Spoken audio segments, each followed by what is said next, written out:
Excelência, eu gostaria de saber da preposta se ela visualizou a autora ser assediada. Nesse exato momento, a magistrada interrompe a audiência e diz: doutor, ela é preposta, não testemunha. Qual a diferença que eu devo compreender na hora de fazer perguntas para o preposto ou para a testemunha? E ao compreender essa diferença, em qual caminho isso me leva? Eu sou Leandro Rigueto e você está no projeto Audiência nas Entrelinhas, que tem por objetivo compartilhar conhecimentos sem necessidade de ter razão.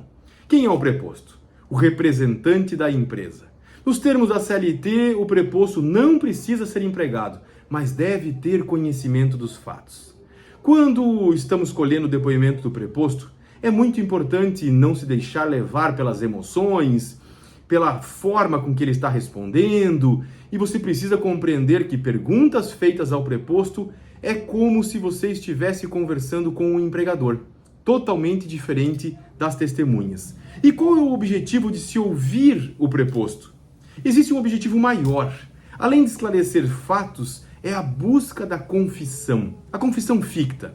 E quando isso ocorre, presume-se verdade tudo o que o autor falou no processo. Se o autor falou A e o preposto não soube responder, o juiz irá reconhecer a confissão e vai se presumir verdade aquele A dito pelo autor.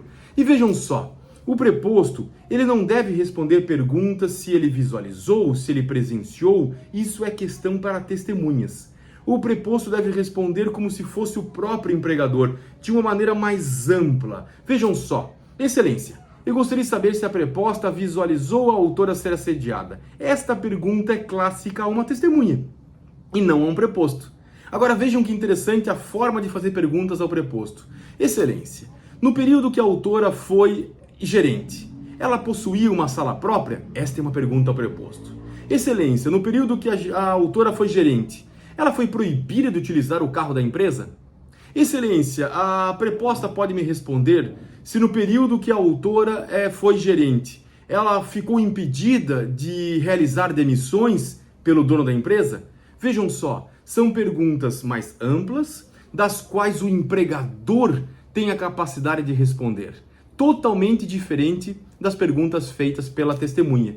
A testemunha presenciou, a testemunha vivenciou aqueles fatos e vão ter conhecimento, ou não. O preposto, ele olha sobre um olhar mais dinâmico sobre toda a situação, porque ele é o empregador.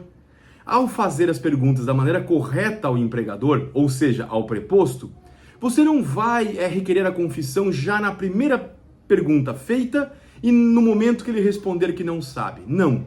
Você vai, ao observar que ele não sabe, que ele não visualizou, que ele não tem conhecimento, você vai dar corda para o preposto. Vai fazer mais uma pergunta, mais outra, e vai insistir nas perguntas que o próprio magistrado irá perceber que aquele preposto não tem conhecimento algum.